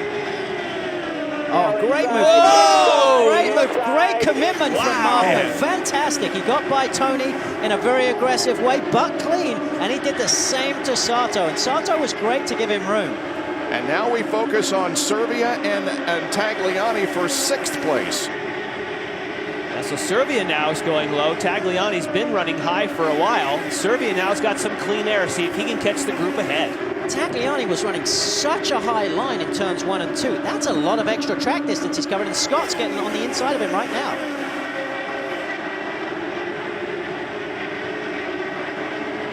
So Servia's left this group. They fight amongst themselves. Danica, oh, she had to lift, and Briscoe goes to the high side. And that was great opportunistic driving from Briscoe. Saw that, and that's a guy that kind of read that situation fantastically. Really, really good driving there from Ryan Briscoe. Briscoe moves up to 9th, dropping Danica back to 10th. Remember, she started on the outside of the front row.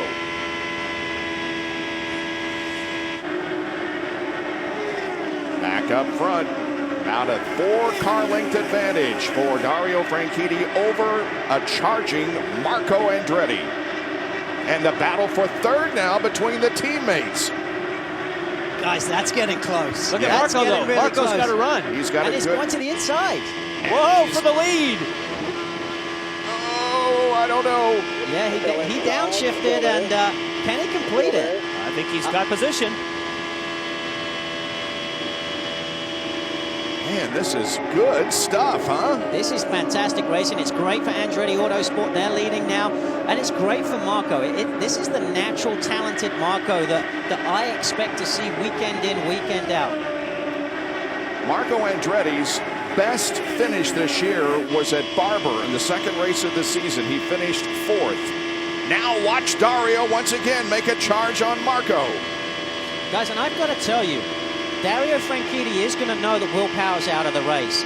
He's going to know that Marco's desperate to win, and that's something that he's going to take into consideration. Yep. Yeah, he won't take the same level of risk that he might otherwise, but right now he's not letting him get away. He's not letting him get away, but he knows.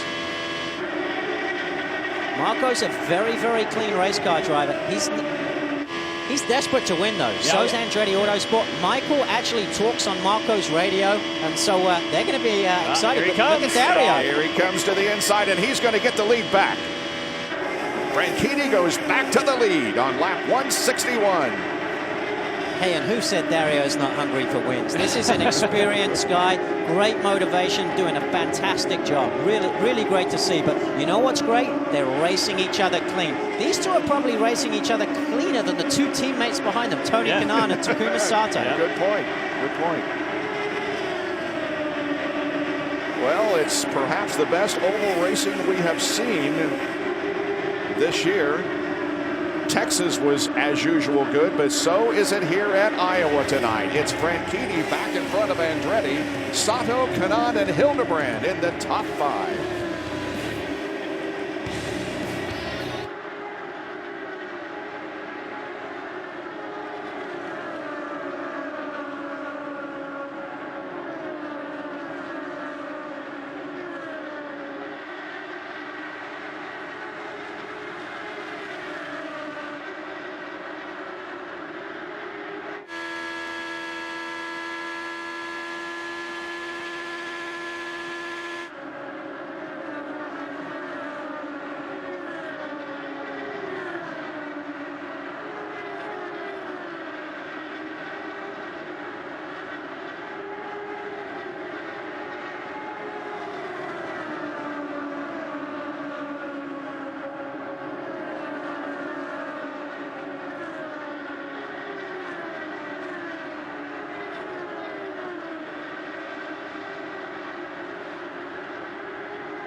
The Eyes on IndyCar Series in action here at Iowa Speedway. And Dario Franchitti is the leader. He has led 50% of the laps this year, 557 out of 1,155. And boy, getting around some of the slower traffic is now a challenge for Tony Kanaan. That is Alex Lloyd on his right. Guys, this is where it's going to get really interesting as you start to get through lapped cars. There's Hildebrand on the inside of Lloyd. And Robbie Floyd eavesdropped on some conversation with J.R. Hildebrand. Wow! Yeah, some close calls with J.R. Hildebrand. Don't have to worry about it that time. The number 4 working his way up. Again, started in 4th. He has a very fast race car. Had a hard time getting by Tony Kanaan. But when you have Pancho Carter making the calls, he gives you the exact way to get by.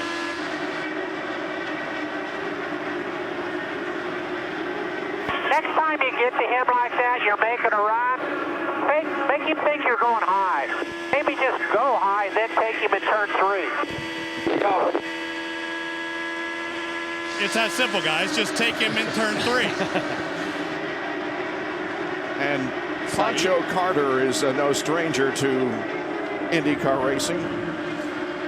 Now, look at E.J. Viso there in the 59 as Kanaan went around. We saw that on board from J.R. Hildebrand. Yeah. That was a big moment for E.J. Viso. You talk about how the 2 KV cars are so quick. He's in his backup car. Remember, he had a crash in Milwaukee. He couldn't get back to his primary. He says that's the reason why he's so much off the pace this weekend. He definitely got loose as Tony crossed his bow. And you can just see with one car what an effect that makes to the handling characteristics of the race car. You can see Marco keeping that pressure on. I've been really, really impressed with him here. And E.J. Viso will come in for a pit stop on lap number 178. When you stop now, the window is open, as we say, that he can make it to the end on fuel. If you're leaders, you want to stay out as long as you possibly can in case you catch a yellow. But if you were to pit now, it'll be your last stop. And you're right, Dan. Marco is not letting Dario get out of his sights. The advantage is by time. 2/10 make that 3/10 of a second.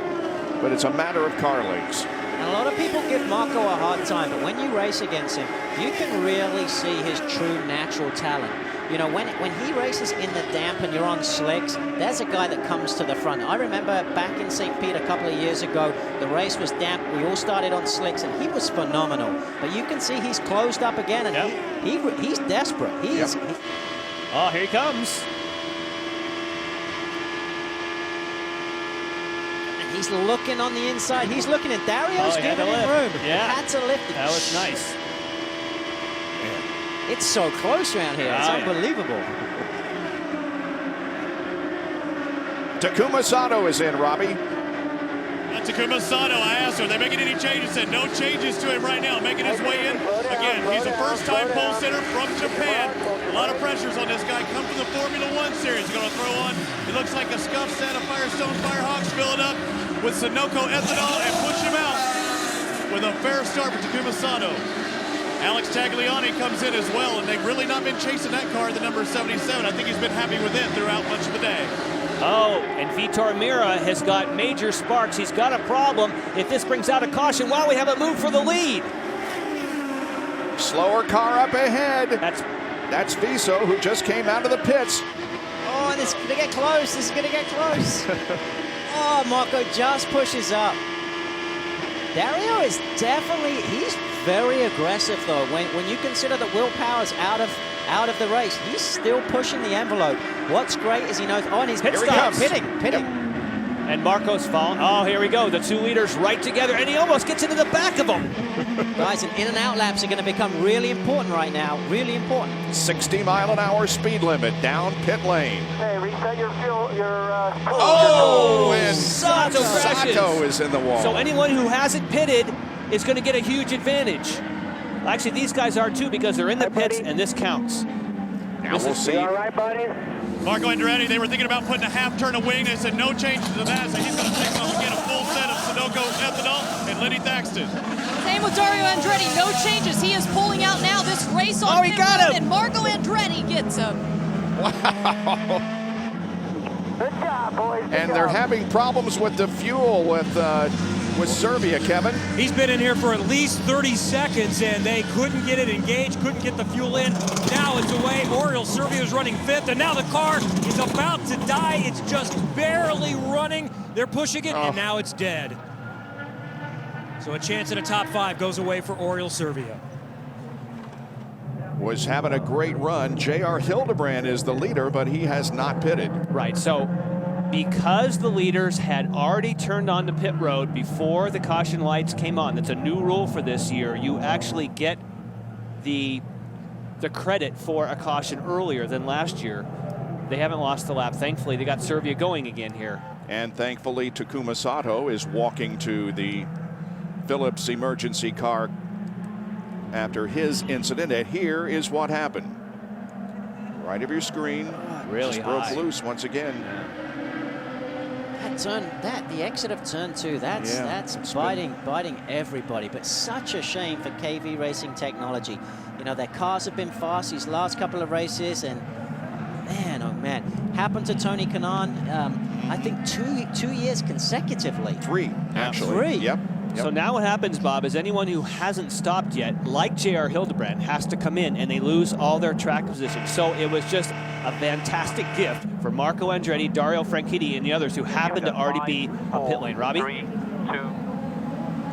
Well, the number 4 of J.R. Hildebrand, they had problems early, corrected a big push early in the race. No problems now. They started on the outside of row 2, trying to get a good, strong start and back out.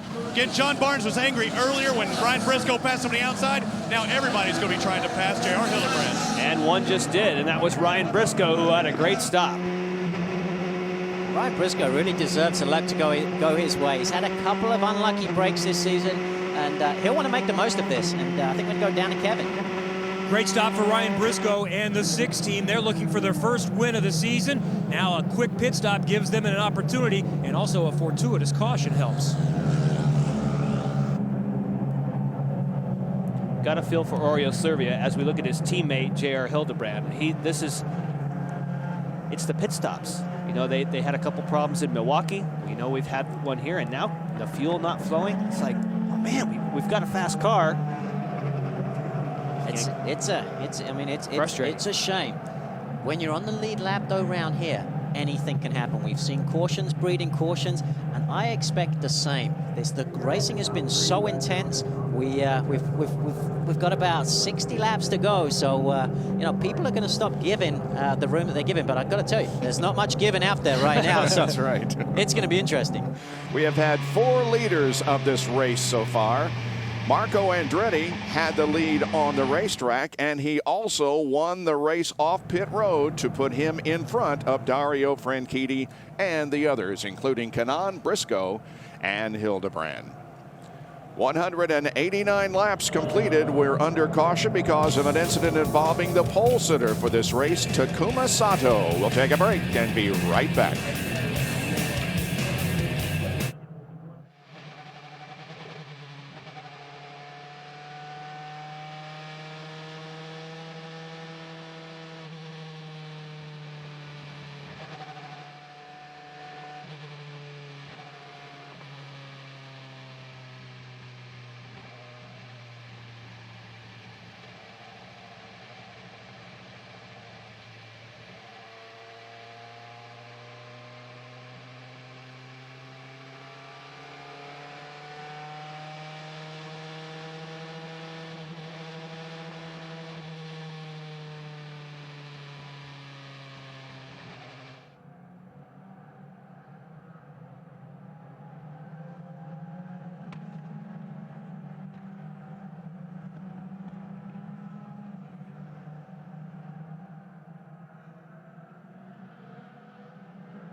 Welcome back to the Iowa Corn Indy 250. We're on lap 192 of 250. Marco Andretti, number 26, Andretti Autosport Honda in the lead right now.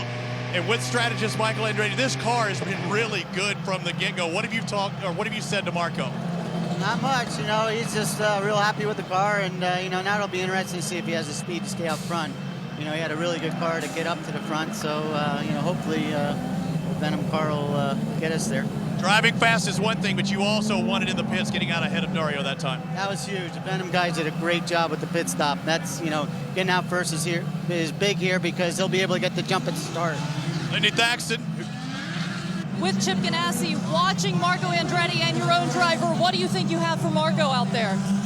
Well, you know, there's about 55 to go or something yet, so plenty of race for us to give him a run. I mean, he had a pretty good car there. I'll give him credit. That last segment there, his car was really good.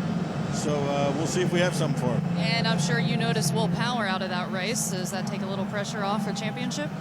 Well, you know, we'd rather re-racing him. I mean, you know, we don't want to see anybody crash. So, you know, I hope he's okay, and, you know, we'll see him next week, I'm sure. Chip, we'll let you get back to your strategy there. Bob? That's Chip Ganassi. And Jan, there have been many highlights of this race. in the first 194 laps. There have, Bob. It's been a great night of racing right from the get-go. Takuma Sato gets on the throttle, leaves Danica Patrick behind, and brings Tony Kanaan with him. And it was just the beginning of a night full of action, side-by-side racing, especially amongst those teammates. Lap number 7, this is when Dario Franchitti shows his muscle going to the inside of Takuma Sato, and man, he has been strong all night long. Unfortunately, Takuma Sato runs into trouble later on. The first person who did run into trouble, that was James Jakes on lap number 24, and that turned out to be the trouble spot that we saw a lot of people get into. Thankfully, Jakes was okay for lap 27. This was when Will Power left. He was sent, and he was sent in the path of Charlie Kimball. Sure, Charlie wasn't exactly where he needed to be, but unfortunately, Will Power's team sent him when they should not have. Now, lap 45, 2 cars getting together. Anna Beatrice, Mike Conway, shrapnel flying everywhere. Vitor Mira's car damaged, many others with punctures and damage. They got that all cleaned up. And lap number 78, unfortunately, maybe it was one of those shards that cut down the tire for Helio Castroneves. He lost a lap and a half, but now he has it back and has a shot. Lap 90, of course, was Will Power's big accident. He said, you know, maybe we shouldn't have been out there pushing so hard with a damaged car. Rung his bell. Certainly a very heavy hit for Power. And 114, Sebastian Saavedra, equally as hard, certainly, as Will Power. At first, they tended to him as though he had neck pain. That brings us to lap 185, Takuma Sato. This is the caution that we're under now, and it was in some way for his teammate and others. It helped them on pit road. Thankfully, Sato's okay. Marco Andretti is the leader. He has led 12 of the 195 laps. We've had 5 caution periods for 69 laps, 4 leaders, 5 lead changes, and the average speed on this 7/8 of a mile racetrack is 111 miles an hour. And we got one more to go at the line, and we'll get back to racing. Ryan Hunter-Reay is in 12th position, and Lindy has some news. Yeah, a little bit of almost entertainment type news here. This is Ryan Hunter-Reay's last race before he's a married man. Next weekend, he marries Becky Gordon. They met in Long Beach. They were engaged in Long Beach. So as soon as this race is over, he's got a little bit of a different kind of stress going on, I guess. That, of course, is Robbie Gordon's sister as they line up 2 abreast for the restart. Here is Marco Andretti pulling ahead of Franchitti. There is no start. Pulling ahead a little early. He was excited. He wants to hold on to that lead. He definitely wants to hold on to that lead. I think he knows that, you know, there's 51 laps left. If Dario gets in front, he's going to be difficult to get by. Well, we'll try it again here. They come down the back stretch.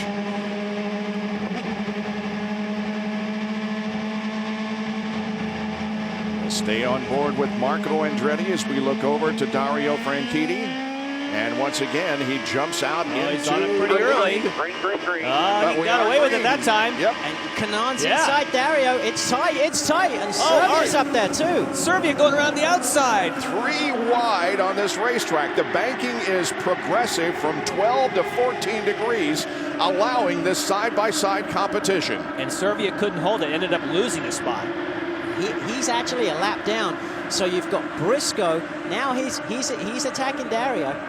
He would be because of all that time he spent on pit lane. Yep. So he's got to try to get to the front to get away, but that's why he's being so aggressive, because he's got to get to the front in case there's a caution. And he's just dived inside Ryan Briscoe there, and you've got Scott Dixon and J.R. Hildebrand racing pretty hard behind them, and JR up the inside into turn 1. Way down to the inside on the straightaway. He takes the inside line around the corner with Dixon beside him, but Dixon holds off the challenge momentarily. But JR's got a good run going, as up front we have Marco Andretti and now Tony Kanaan. And Kanaan will make a move to the inside. And there's no love lost between these two, but Tony takes it. And Tony said earlier on in the race he had nothing for Dario. He looks like he's got something now. For Marco, anyway. 48 laps to go, and Tony Kanaan is in the lead. Wow. That last pit stop, they made the right adjustment for Tony Kanaan. He's probably thankful that his teammates are okay, but out of the race. They were having some problems racing each other. Now he could just focus on himself, focus on leading, and you know, these 3 are going to duke it out. This is the 3rd consecutive race that Tony Kanaan has led this year. He led from the pole in the 2nd Texas Twin race. And he led, of course, last week in Milwaukee for 33 laps before he crashed. And I can promise you one thing about Tony. He'll remember how aggressively Marco passed him. He won't forget that. So that's and Macario just got loose. Wow, he really shot up toward the outside wall. Now Marco will look to the outside into turns 1 and 2. Great racing. 3 cars here. First, second, and third. And Dario now looks to the inside of Marco. Ryan Briscoe is now starting to close in on the top 3 as Marco looks to the high side. So now a Penske car in 4th and closing. And Marco can't quite get alongside Tony enough to pin him down on the low line. That means that Tony can dictate where he wants to be on the racetrack. And then Marco looking inside. I think he's going to pull this off. Yes, he does. Great move by Marco. Marco goes back to the lead. This is the first race that Marco has led this year. He led 6 races last year. Marco definitely has a great race car in traffic. Is he quick enough out front? I'm just not sure about that yet, but right now he's holding off Tony. And back here we have a side-by-side battle between Ryan Briscoe in 6 and Scott Dixon in number 9. Dixon is 4th.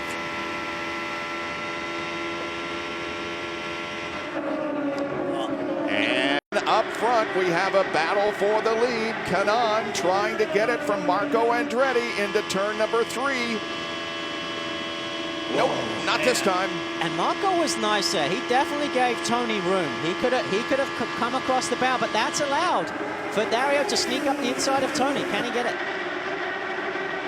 Wow, and here comes Scott Dixon charging up on Franchitti. Oh, and Franchitti almost gets in big trouble. And here it comes. He's going to get passed by Dixon. And a move for the lead at the same time. Oh, and Scott has passed Dario too. Yeah. So don't count out Scott Dixon, who started back in 23rd position. Canaan now has the lead once again from Marco Andretti. And this is all happening at an average lap speed of about 177 miles an hour. How incredible is that? And this is the kind of racing that we see at Texas in some of the mile-and-a-half racetracks, and it's happening on the 7/8 mile oval at Iowa. And you notice Tony has tightened up his line a little bit now. His car's obviously working well, but he's going to try and shorten that track distance, and that's going to make it a little bit harder for Tony. Their lap times will probably increase a little bit because they're not covering that same distance as well.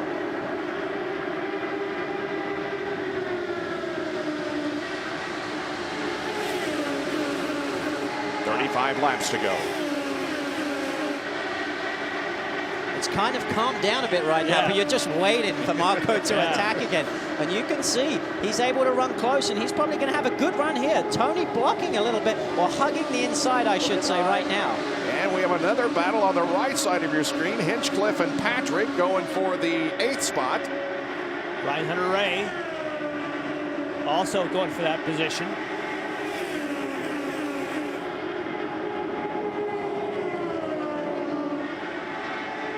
Marco keeps trying to get to the outside.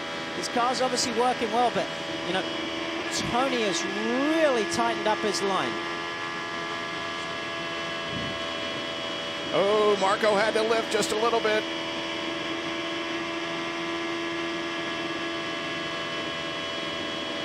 Canaan maintains the advantage.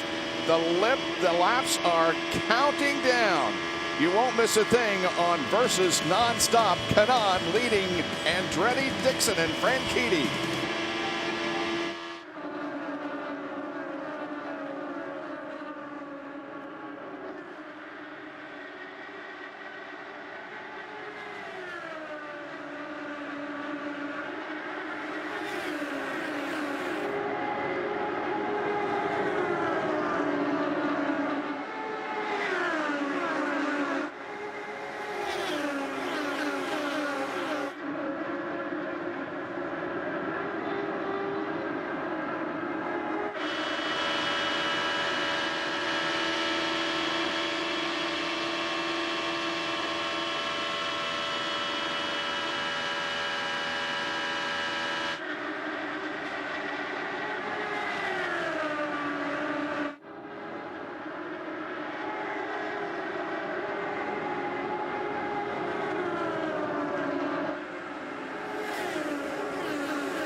The Iowa Corn Indy 250 presented by Pioneer on Versus is brought to you by Honda, the engine supplier for the IZOD IndyCar Series, and by IZOD, the official apparel of the IZOD IndyCar Series, available at Macy's. Tony Kanaan won last year's race here at Iowa Speedway, and he has the lead again, but he's being challenged by Marco Andretti. That is EJ Viso that they get around, the slower car. And traffic could very definitely play a factor here in the closing laps. Oh, there was contact. There was a touch. EJ Viso contact. It didn't hit anything, but there was definitely side-to-side contact for Viso. I'm assuming that must have been with Briscoe. That creates a log jam and a battle for position back there. Briscoe, Hinchcliffe, Castro Nevis, Hunter Ray, all back there in that area. Oh, it's because Hildebrand. J.R. Hildebrand shot to the inside and tried to take them both. Wow, that could have been big. What a save for EJ Viso. Yeah, that was a good save. Back up front, we see Marco Andretti.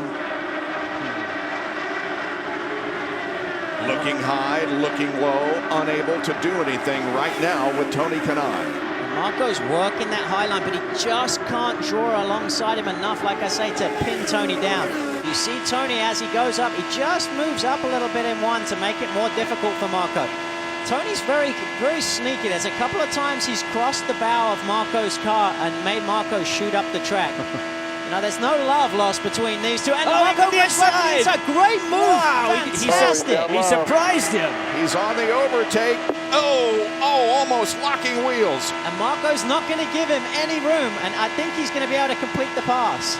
He's got the inside line, and Marco's keeping him high. That was a great bit of driving by Marco Andretti. He just waited and waited and just attacked at the perfect moment. Meanwhile, Scott Dixon back there in third spot, not too far behind it. Here comes Kanaan again to the inside. Oh, and why was Marco leaving the door open? I wanted to push him down the track, but you know, this is allowing Scott Dixon to catch up too.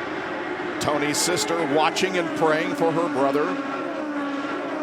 And that's exactly what Scott has not been, and Dario have not been able to keep up with these two. So seeing that space now, he's going to be able to have a cleaner run behind Tony, pick up that draft, and hopefully for Marco, he'll be able to see those two dice it out. But I don't think we're done with Tony just yet. Now, if I was Michael Andretti, I'd be watching this and saying, Marco, get down. Don't give Tony the inside. Make it difficult for him, because when he can get alongside you, you know, that's right. When you're going to lose the spot. But Marco may not be able to. His car may not want to stay down there.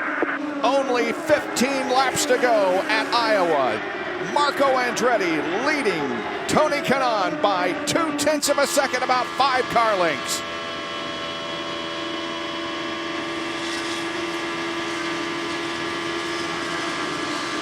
Let's get a medical update on several drivers. Back to Kevin Lee.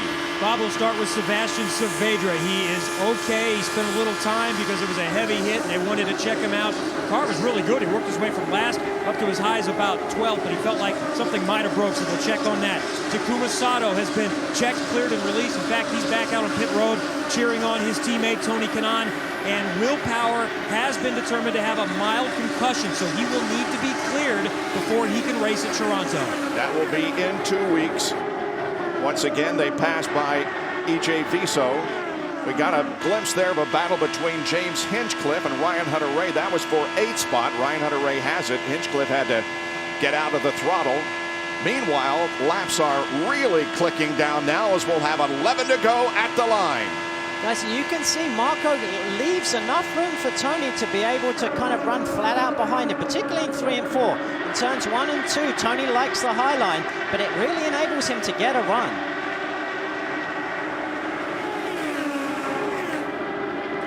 Marco has 9 overtakes left to Tony's 7. This is going to kind of become a strategy. Honda have done a great job in spicing up the racing a little bit more, and this is going to spice it up. Tony's on the button. Tony's on the button. He's burned one more of them.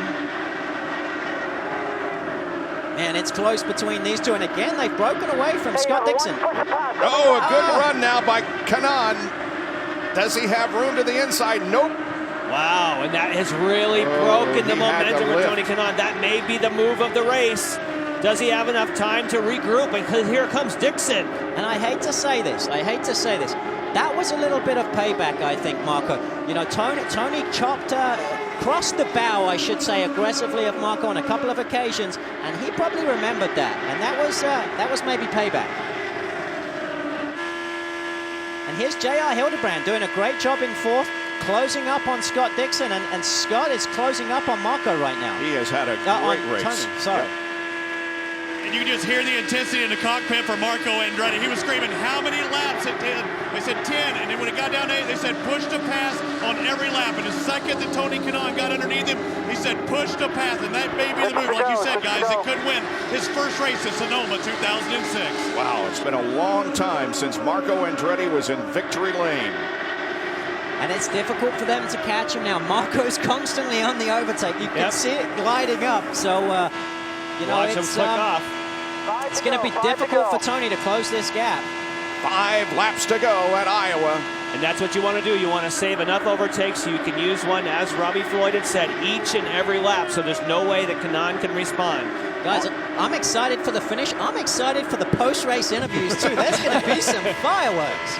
On board with Ryan Briscoe. That's Franchitti up ahead. This is the battle for 5th spot. They're side by side. And you saw that Briscoe couldn't hold the car down and had to lift. He had a good run on Dario. Dario gave him room, but he just didn't have enough to be able to stay flat out. Not quite happy with the car to complete the maneuver. Marco Andretti on ovals this year, 13th at Milwaukee, 6th at the second Texas race, 13th in the first Texas race, and 9th at Indianapolis. Bob, remember the very first thing that we said is you need a good car at the end of the stint. Yep. Dario Franchitti's been lightning fast, but right now, it's all Marco Andretti. Missing Father's Day weekend by 1 weekend, but Marco may have one for his dad, a victory for his dad, Michael Andretti.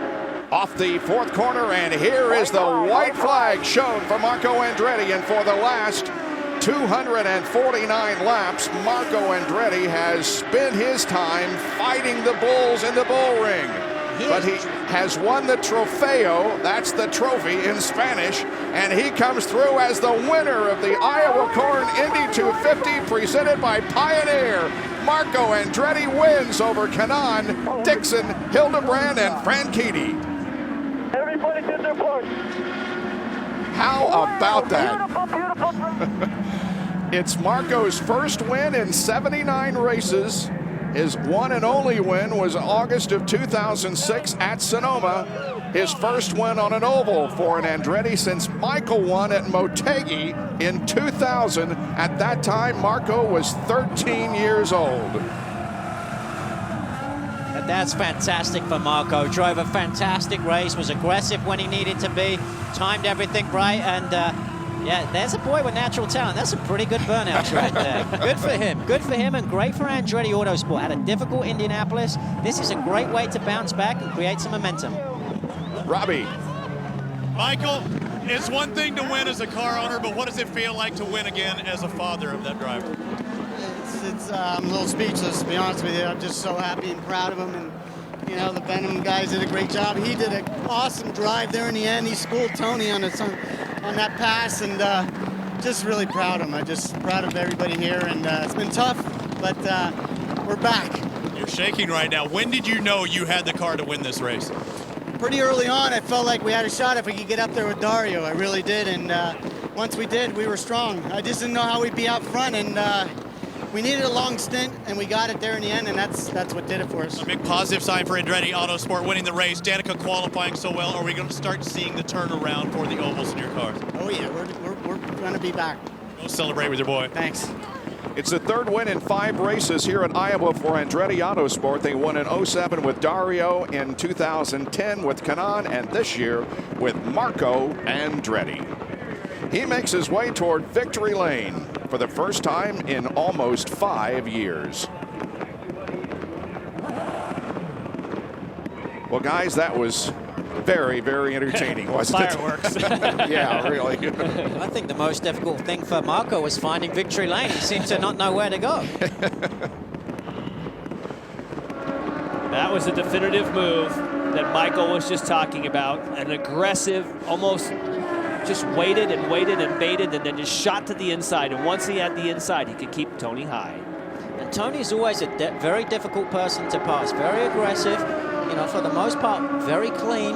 But, you know, that Marco made that one count.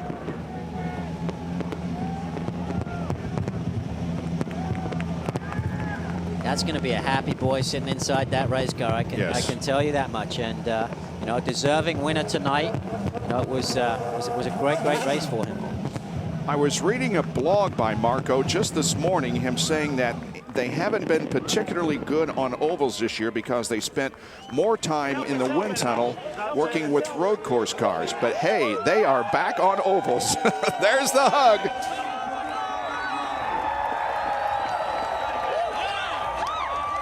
$30,000 people in the grandstands, and they seem to like what they have seen tonight. And that's great to see a father and son celebrate like that. It's obviously very emotional for both Michael and Marco, and you know, the whole team.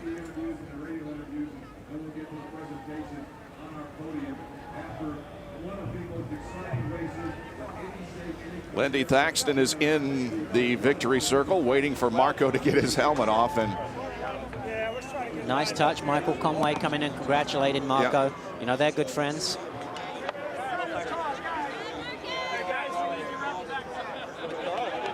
That's actually his old engineer congratulating him that engineered me at Andretti Green, Eddie Jones.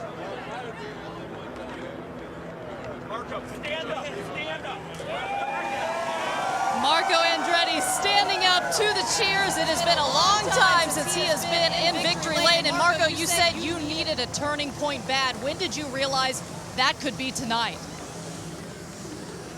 Never doubt these guys. You know, we're down a little bit on the bigger ovals, but we know when it comes down to handling that we'll be all right. But you know, I think these guys did a great job in the pits. They got me the lead back, and some good racing with TK. It was good fun, but the Venom boys were on it tonight. I need to thank my sponsor, Venom.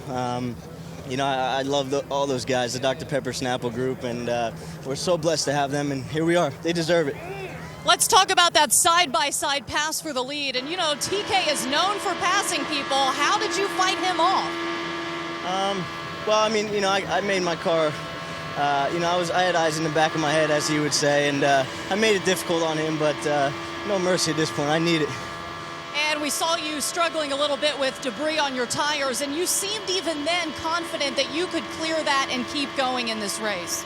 Yeah, I mean, it was the same for everybody. I just thought, you know, at the time, maybe try something, but I'm glad we stayed with the track position because that was the name of the game tonight, just stay towards the front. So I want to thank my teammates as well. It's a week after Father's Day, but still a pretty good gift for him, huh? I didn't hear you, I'm sorry. A week after Father's Day, still a pretty good gift for him. Yeah, I didn't get him a card, so I guess this worked. Okay, I think this makes up for it, Bob. There's Tony Kanaan coming in with a hug. He finished in second spot. I wasn't mad because I said if it wasn't for the win, we were going to talk about it. Hey, good job, guys. Nice job. Good job. Wow, that was great. It's no wonder that Tony Kanaan is such a fan favorite with that kind of an attitude. Well, Marco Andretti has won here at Iowa in one of the best races we've seen in a long time. He was able to do the donuts after the checkered flag. Michael Andretti, his father, wins also here at Iowa.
Danica Patrick even comes in and gives Marco Andretti a hug for winning tonight. Danica ended up in 10th position, but Marco Andretti is the man of the night, winning here at the Iowa Speedway. And Kevin is with the second place finisher. Well, you entertained us tonight. Let's talk about the end of the race. You had a run at Marco there, and you decided better of it, I guess. Well, it was for the win. He was not going to let it go. He had a great race, so I told him if it wasn't for the win, we were going to talk about it. So, you know, all fair enough.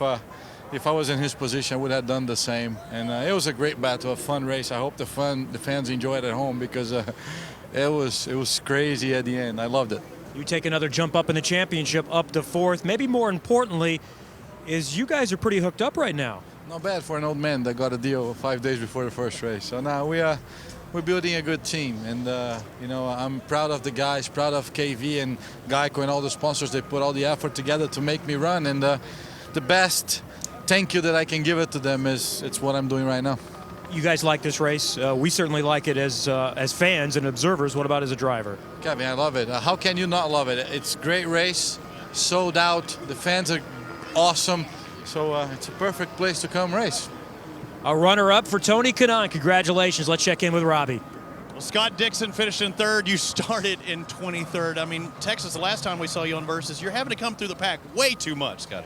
Yeah, and I think did TK finally start talking there? He was going on a bit. But no, you know, it was a great night for us. You know, it's definitely, it felt like a win. You know, the car wasn't that great. The guys in the pits did a hell of a job. You know, big credit to the Target team, and obviously good points tonight for Dario and myself. But yeah, it was crazy back there, especially early on, but some good racing, close racing towards the end. Yeah, you talked about how spooky it was to me just a moment ago, really loose. Yeah, it was really loose, especially through 1 and 2. 3 and 4, I was fine most of the night. But you know, the hard part is when you get in underneath somebody.